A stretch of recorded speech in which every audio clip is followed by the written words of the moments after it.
Onondaga, we remember when the trains we rode together. I'm at the site where the United States Army built Camp Syracuse in 1917. It stayed open until the end of 1918.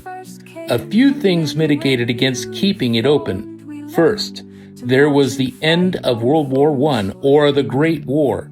Some people called it the war to end all wars, but we know how that turned out, don't we? Then there was the pandemic of 1918. Another unfortunate label people gave to this outbreak of disease was the Spanish flu.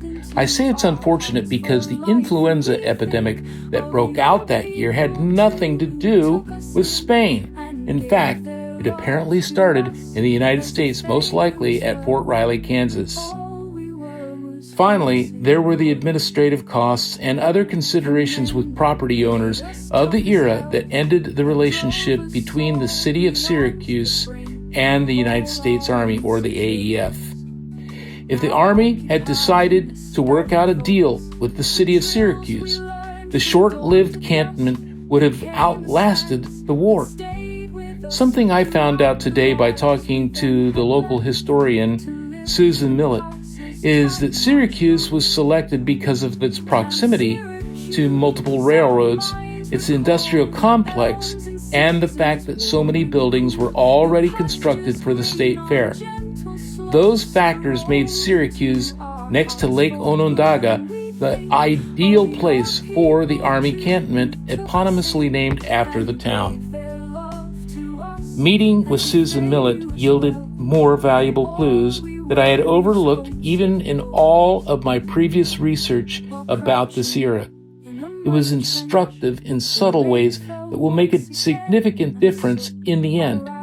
We sat down in the John Carno Recreational Center and reviewed old photographs for several hours, photographs that are now over 100 years old. Not far from the Carno Center, the Knights of Columbus built a wooden structure for the troops to unwind and write their families and girlfriends. One recurring theme I've encountered in reading these letters is the words, "Don't worry." The doughboys were confident that they would be just fine, that they would return victorious over the Kaiser. And while they did, some never came back. The war and the pandemic claimed them in the trenches across the pond.